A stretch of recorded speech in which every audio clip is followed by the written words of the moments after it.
This is definitely a video no one asks for, but with the amount of production material from Z's opening that has surfaced over the years, it gives an interesting look at things behind the scenes and how it originally looked. For those who don't know, this is Gengar. These are original drawings by Dragon Ball Z animators, done before all the fancy stuff like color and backgrounds were added. Even years later with Super, it wasn't all that different. The majority were even still using paper, and some of those animators worked on this opening as well, but let's go forth.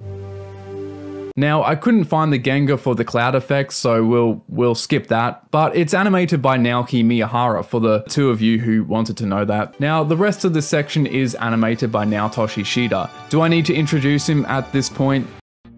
No. So originally Shida's take is a little different. Goten looks a tad older. I think it's because that triangle nose shape is a feature you usually see for older characters in Dragon Ball, and the face has a sharp touch with the lines. But Tadayoshi Yamamuro comes in and adjusts a fair bit, changes the nose to that rounded hill shape you usually see on the youngins, rounds out the face and gives him a different facial expression, also adds teeth as well as for Trunks. Looking back, it looks a little weird without them. Even Shenron gets redrawn, and look, Shida's is good, but there's not much variety in the lines, like it's just straight, straight, straight. Even the shading is the same, but Yamamuro gives much more definition. Strong curves, overlapping lines is a simple technique to give more depth, and the shading all around here does a much better job at describing the form. Also changes up the eye shape, fixes Gohan's massive torso.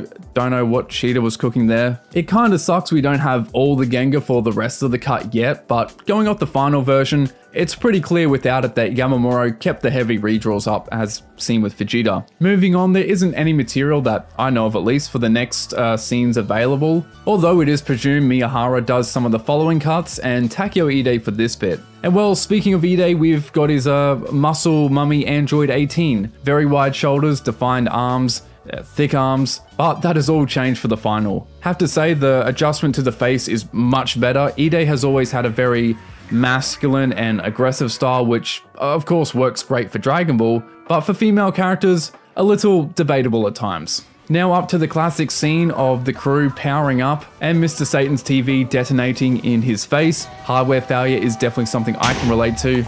On a side note, could an exploding TV game end Mr. Satan if he's close enough? I'm putting this one out to the power scaling community. Let me know in the comments. Now for the cut itself, it's by animator Akira Inagami. Some well-known scenes animated by him is Trunks transforming into a Super Saiyan in front of Frieza, Broly transforming into the legendary Super Saiyan, and the pan scene. Now the first layer and Gengar, honestly not a massive difference to the final. However, Vegeta on the other hand is looking a little older and thicker. Inagami gives Vegeta very large pupils. Reminds me a bit of Keisuke Masanaga's work, and especially Yuya Takahashi's drawing style. There's also the thick eyebrows, big nose, boxy eye shape. It feels like this hybrid of the older designs by Minoru Maeda and Katsuyoshi Nakatsu's newer designs.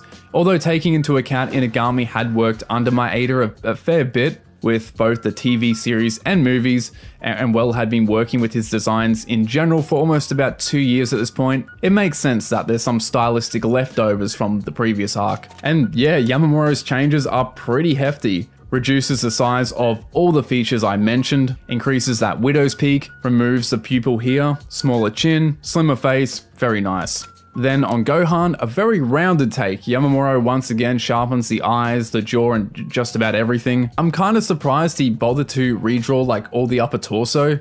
Although considering he even partially redraws some of Inagami's impact frames, maybe it isn't too surprising. Then next we got Shida back. No Gengar unfortunately, but you don't really need it to know this is him. No matter what year, those hand poses never change. Also, random fact, I think it was this year I found out that despite these two guys appearing in the manga and the opening, they actually never make it into an episode. The anime leaves out that encounter and goes for something entirely different. Although in movie 13, the robbers at the start seem to be somewhat inspired by those two, sporting the eye patch, gun belt, and beanie, or knit cap or whatever Americans apparently call it. Although it wouldn't be all the way till Super they would actually make their proper anime debut, so there you go. However, the Shida train doesn't stop because he goes on to animate a lot more. And well, the next section is made for him. Tricky camera work with rotations and zoom outs. This man just tackles this stuff with ease. Although besides that, I feel like these are some of Yamamura's heaviest corrections yet. But excellent nonetheless. These initial ones are fine, but the adjustments to like the hand make it much more dynamic. Yamamura is just so good at drawing hands.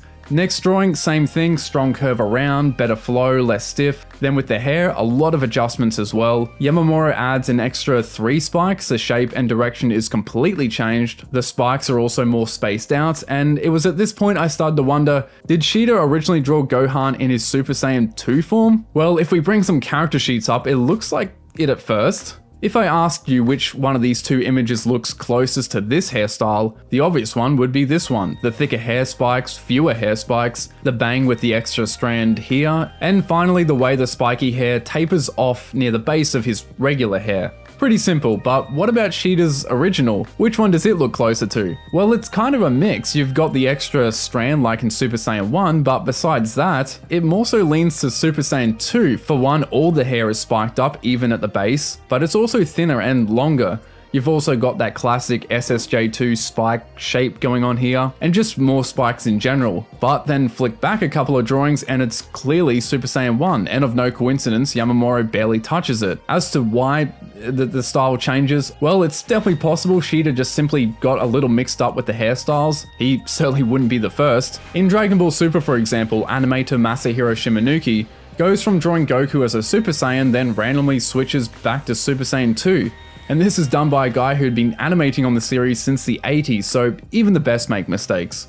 And taking into account this would be Shida's first time drawing adult Gohan as a Super Saiyan, as I said, could have just been a mix-up, but I think that's enough talk about hair. Besides all that, Yamamura brings a much sharper and defined take for the final. He does stiffen up the posing maybe a little in shots, particularly in this one. The angle Shida originally placed Gohan in gives a slightly more dynamic flow, I think, but yeah, that's pretty minor. Then for the final cut. Looking at the layout, Vegeta's seen better days. I have no idea why he drew his eyes like so small and his mouth so long. Although in the final he's actually cut out, so I guess it didn't matter. Chi-Chi is a bit off as well with the long skinny eyes. Mouth placement is a little low, but of course Yamamura brings everything in line with the layout correction. Shida then traces that and creates the Gengar, but even still Yamamura comes in with another layer of corrections. Also changes up Piccolo's cape. Yeah, surprised he didn't bother to touch that up in the original correction. But yeah, that's the last of it. I'm sure there'll be a whole bunch more that'll suddenly appear online once I put out this video, and I'll be staring at my computer screen wishing I had saved this topic for a later date. But anyways, hope you found this video interesting. Check out the sponsor Fandom Eon, plenty of swag over there. Or support the channel by going on Patreon, and of course, thank you to everyone over there. But with that, once again, thank you all for watching, and I'll see you later.